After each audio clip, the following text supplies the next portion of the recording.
Hello, it's great to see you again, and welcome back to another installment of Wealth Insights with Mitch Silberman. I'm your host, Ryan Ruff. We've got the star of the show in Mr. Mitch Silberman of Silberman Wealth Strategies standing by. He'll be joining me momentarily. But look, first and foremost, we want to thank you, our audience, for finding your way back here to the show. This is episode 2.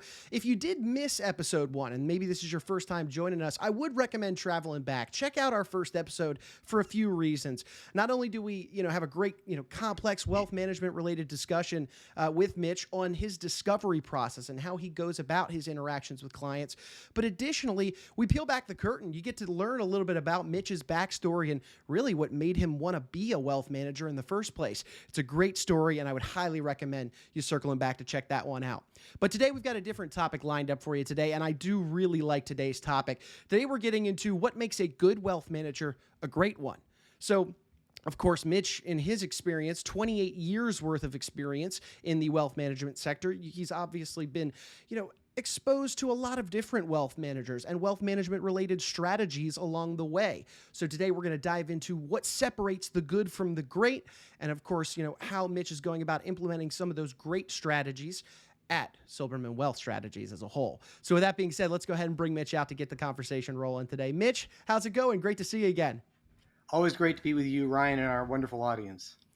Yeah, excited for today's episode, to say the least. I really like this topic because I know we spent some time talking about you and your business as a whole in our first episode, but today we get to peel back that curtain even more and really get into what makes a good wealth manager a great one. So, Mitch, to kind of get our conversation rolling today, I think it goes almost without being said that when you look at affluent families or business owners as a whole, they obviously want to be working with the top wealth managers that they have access to, and they do have access to them.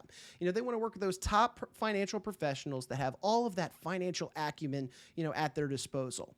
But we're seeing today that sometimes that's just not enough. So my first question to you is why? Why is that not enough? And why should, affluent families, affluent business owners be demanding more from the advisor that they ultimately choose to work with? It's a really important question, Ryan. There are many wonderful people in my profession. There really are. They have the technical skills. They want to do what's best for the client, and they know what they're doing. So the key is really chemistry. In our practice, it's very client-centric, meaning it's all about the client. Whatever is best for the client is the course of action that has to happen. And it's not so much, hey, think of it this way. Imagine walking into a wonderful doctor's office. He's honest, he's competent. And the moment you walk in, he says, take this medicine. And you're like, whoa, don't you want to check me out first? So prescription without diagnosis is malpractice. Same in our field. So what I believe wealth managers great is you get to know each other.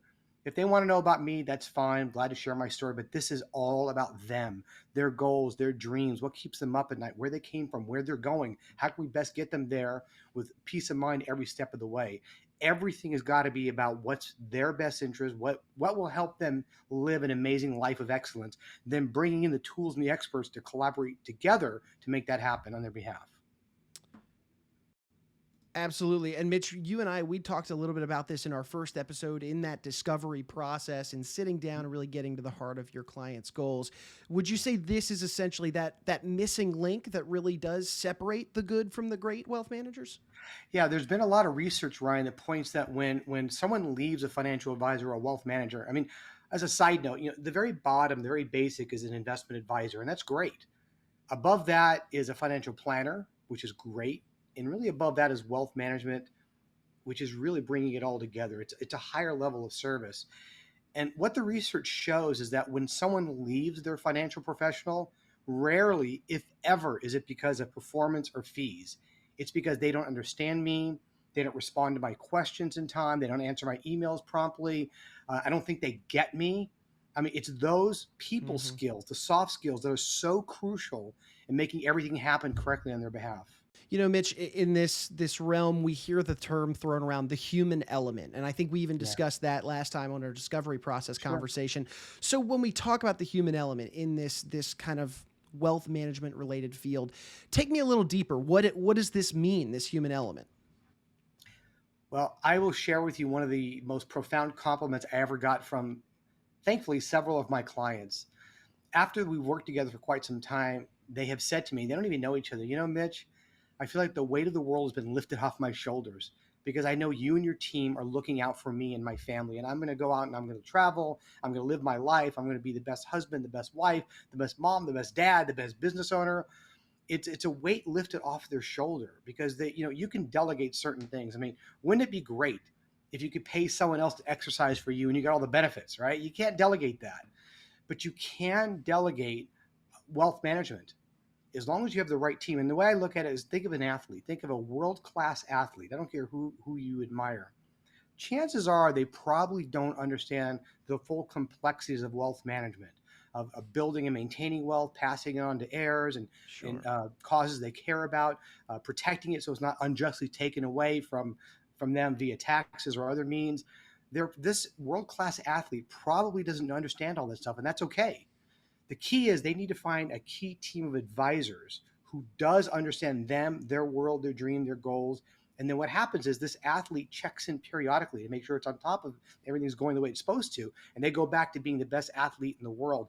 That athlete can only be served by someone they trust, they know, that they share values, understand their values, and is really going to bat for them and looking out for their best interests at all times. Mitch, I love that example because that's from essentially the client's perspective, that given Correct. athlete. Let's flip over to your perspective on the wealth management side here.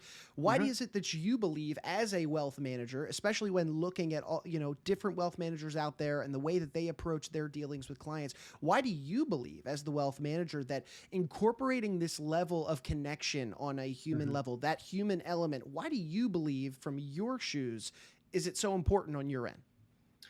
Ryan, I learned a long time ago that people don't generally quit organizations, they leave relationships. Mm. And so if you do the research or actually ask your friends, if they had a great financial advisor, and if they said yes, and if they find that you're not with them anymore, you could say, but you said they were a great financial advisor. And they might respond with, yeah, but they didn't make me feel important. They don't understand my goals, my dreams, my family situation. They were very technically competent. In fact, I even trusted them. There was no reason not to trust them, but I don't think they got me. And if you Mm. think about it, money is just pieces of paper with dead presidents on it. So it's really, what do you want your money to do for you and your family while you're alive? And what do you want your money to do for you and your family once you're gone? Whoever you work with has got to fully understand that. It's not about them and their tools and their investments and their technical competency. It's about you. It's about them. And that's why when when when we work with clients, there's more hugs than handshakes. I mean, even in a virtual world, we love to meet in person. And so that when they leave, they tend to leave feeling happy and fulfilled and knowing that they have a caring team who has their best interests at heart. Sure, and that level of the human element and is obviously paramount throughout the duration of your relationship with a given client because as we've discussed earlier, your finances, the world as a whole, your business, all of this is ever changing. So constantly staying on top of it, maintaining that relationship on that human level is vitally important. But I want to start from the beginning, really, Mhm. of your relationship with clients. Walk me through how it is that you weave that human element into that first conversation when that first discovery process meeting, that first Mhm. consultation. Walk me through how you weave that into play, really. Well, I'm going to give you a funny analogy of what we don't do. Okay. Imagine once upon a time when we were single. Imagine you're on your very first date, and you sit down. You're the client, and I'm your date. Hmm. And we sit down, and I say, I'm so glad you're here. I'd like to tell you all about me. And I drone on and on and on about my background, my degrees, my skills, my knowledge. At some point, you're going to look at your watch and say, "Date's up." Like, this is not a good date. Okay. So Right. what I understand is that to me, it's an honor. It's one of the reasons I'm put on this planet is to help people live an amazing life of significance so that we can, help them in their financial world. So when we sit down with people for the very first time, it's all about them. And I will jump right in and talk about why I'm so glad they're here. Obviously, they take their financial future very seriously. They wouldn't be here. And I want to know about them, their family, their background. I actually have a list of questions, just like a doctor would. I'm a money doctor, if you will. So my questions really goes through, how did you get here? How did you get in your current profession? Tell me about things that happened to you when you were growing up that impacted you financially. Tell me what you're teaching your children about money and finances. Are there any significant things that have happened in your background that would help me design a better financial future for you? So after we talk about them and their goals and their dreams, um, then we talk about, okay, well, let's talk about the investments you currently have. Those come second. And then, of course, at the very end, I'll explain my process and my background. Sure. So during this discovery process, Mitch, and this is just a quick follow-up question, do you Mhm. ever go through that process and find that no problems or really holes in the foundation of their existing wealth plan exist? Is Uh, everything ship-shape? Do you ever find that to be the case? Rarely. It does occur. Sure. I'm blessed. I'm at a point in my career where I'm not desperate to work with new clients. So on the occasion when someone comes in and I say, you're in great shape. You don't need my help. I'll tell them. And then again, we did a good deed. They leave feeling really good, and I leave feeling like they're in good hands. They don't need me. But that's pretty rare. Usually I think of things that they haven't covered, or this is a biggie, Ryan. A real biggie is, when is the last time your wealth manager, your CPA, your attorney, your property and casualty professional all collaborated on your behalf? And that's usually the Hmm. biggie. And they say, never. I said, that's not okay. If you've got $10,000 to invest, you and I can discuss that alone. But when there's a lot more commas and or zeros involved, you got to get everyone on the same page. It's so crucial. So that's usually a gap that I will find. Sure, sure. And as we mentioned at the top of our conversation, Mitch, how, the affluent families and business owners, they want to work with financial professionals that have the highest level of financial acumen, the degrees on degrees. Well, it seems like when we're talking about this human element, that's a more difficult thing to size up if you're a client. When you're picking out what wealth manager you want to work with, Mhm. sure, you can weigh degrees against degrees, acumen against acumen, but how is it that somebody should assess whether a wealth manager truly cares about the human element and really does implement it in their practices? How do they go about knowing whether or not that's a thing in this individual's practice? Ryan, I have learned that people judge you by the quality of the questions you ask. Mm. So if someone came into me and I said, I'm so glad you're here, I want to show you some great investments we have, they would probably proceed and say, okay, he's an investment advisor or registered independent, registered investment advisor, and he's a financial planner, wealth manager. So it makes sense. That's the wrong thing. So I think one of the best ways they can assess is if they say to themselves, wow, no one's ever asked me these questions before. No one's ever, you're a financial advisor, but you're asking me about property and casualty. You're asking me about estate planning. You're talking to me about protecting my family. So I think one of the things they should look at is my current wealth advisor asking me about my whole world, or is it just more myopic about the investment? So furthermore, not just having a view of the entire person, but also their background, where they're from, where they're going, who else is important in their life that they want to take care of. This is all part of the human element in the big picture beyond, hey, I have a great investment for you. Sure, absolutely. I'd love to now kind of flip the script on you. Let's play a little game of hypotheticals here. If Okay. you're an investor or a client rather than the advisor that you are, what would you want to see? What would give you really the confidence to know that, hey, this advisor right here, this is a guy or a gal that I want to work with? Right. Well, I don't have to search far. I'll give you a real life example. My wife and I, we've been blessed. We've done well in life, and we needed a high end property and casualty professional, and we found one. And the guy was great, and he got us great policies, and then he just disappeared. I don't mean literally, as in, wanted by the FBI, but I mean, he just disappeared. And my wife was like, he doesn't care about us. He just doesn't care about us. And then whenever we reached out, he never responded. Someone from his staff did. No one told us that he was going to drop us like a hot potato. And the interesting part was, after a few years of this, my wife said, I've had enough. I want to switch agents, or I want to switch policies. And every agent we brought in said, this is a great policy. Boy, you did great. And she still wanted to leave. So that's one thing. It's the old saying, people don't care how much you know until you know how much you care. If I Sure. was the client, I'll tell you a key question I would ask is, you're obviously a veteran financial advisor. How many clients do you have? And the reason I would want to know that, actually, I told this to my wife.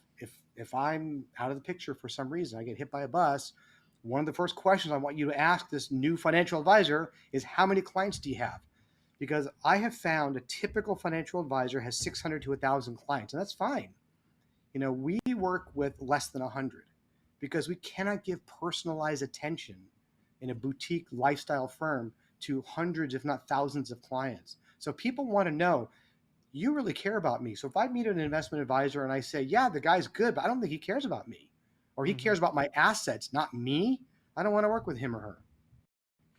I think that's a really important note to mention, that is that client number, because it can reveal some things about a given wealth manager, and that's interesting to hear it from your perspective. So I want to switch gears then in hearing your perspective. you Mhm. know Walk me through then, if you were to sit down with that wealth manager and go through the same discovery process that you like to have for your clients. How would you want to see this human element, this topic of conversation that we're diving into today? How would you want to see that on display in going through a discovery process with your wealth manager? Well, I would like to think that this person makes great eye contact with my wife and me. Mm-hmm. That's a big one. I've heard, hasn't happened to me, thankfully, where a client said to a very high end financial advisor, "My wife and I met with you yesterday, and we're not going to work with you." And the financial advisor, who's one of the best, said, "Why?" Says, "Because you never even looked at my wife." Now, that may not be entirely accurate, but that was the perception. So if Mm-hmm. I was sitting down, I want to make sure that this financial advisor, this wealth manager, realizes my wife is half the bargain. It's not just me. Okay, so that's a really big deal. I'd also want to know, are they independent? I'm very highly biased and working with independent people. I'm an independent business owner. I pay my Mm-hmm. staff. I buy my furniture. I pay my rent. I don't have a sales manager. I don't have a quota. I don't have any things that I'm required or asked to push. I work for the Mm-hmm. client, so I get to be loyal to the client. I also want to know if when I'm sitting with this person, like they really cared about me. They have a quiet confidence that they would like to work with me, but they're not desperate to work with me. And that's kind of how I feel, Ryan. That if a client does not work with me, it won't change my life. But if I work with the right client, my team and I have the ability to change their lives, and that's really important. I love that. And one thing, just a quick caveat, not only for you but just for our audience, is this is a really foundational conversation here. In future episodes, you and I are going to be addressing specific, complex wealth management strategies as a whole, but we're really kind of laying a foundation here for our audience to let them know that working with the right professional, a great one, not just a good one, is really the beginning of it all. I mean, that's what, we certainly don't, it's not a chicken before the egg kind of situation. We want to make sure that the foundation is there before we start talking strategies, based on certain situations. So I love that we've had this conversation today. And Mitch, to kind of bring everything to a head here, is there anything else that you want to share with our audience in regards to delivering on this promise of incorporating the human element in and really making the client feel like not only are they heard, but their values, their goals in life, what they want their money to do is really internalized by you and your team? Anything else you want to share with our audience in this regard? Yeah, I would mention that anyone who's been in the business for quite some time, 10, 15, 20 plus years, they're probably doing the big things right. Otherwise, they probably still wouldn't be in business. Mm-hmm. Um, so I think it's the little things that make a difference. I've always felt that little things make a big difference. So you can tell, I've always trained my staff that, for example, it's kind of silly, but let's say I had a dead flowers or dying flowers in my office, and a client came in and had a great meeting, and they left, and they said subconsciously, I don't know if I want to work with this guy. They can't put their finger on it, but subconsciously, if I can't take care of those flowers, how am I going to take care of their money? So it's really the little things. Like, so for example, we send handwritten birthday cards to our clients. Well, a lot of our clients have younger children. Unfortunately, a lot of younger children don't read cursive. So we literally will make out the birthday card in without, not cursive, just standard writing so the kid can read it. So we want to go out of our way to do the little things right. And it's also picking investments and strategies that work with that client's values and goals and risk tolerance and time horizon. It's really paying attention. One of my philosophies is, everyone pays attention or dearly. So it's the little things that can make a huge difference. Mitch, I absolutely love that. It is the little things, especially when we're talking about the human element, which is such an important value that, like the whole conversation today says, it's what the great wealth managers do, not just the good ones. So, Mitch, really appreciate your time today. Really appreciate you sharing some of your knowledge on this topic. And hey, I'm already looking forward to the next conversation with you. Me as well. Thank you, Ryan. And look, we want to take a moment to thank you, our audience, for joining us here on the episode today. If you liked what you saw, you liked what you heard, please feel free to comment, subscribe, share this information with friends and family. At the end of the day, these are wealth insights from Mitch's 28 years worth of experience, and we want to make sure that, we're giving you those strategies to put you on the path to living an amazing life of significance. So for Mitch Silberman, I'm Ryan Ruff saying so long, and we thank you so much for joining us on today's edition of Wealth Insights.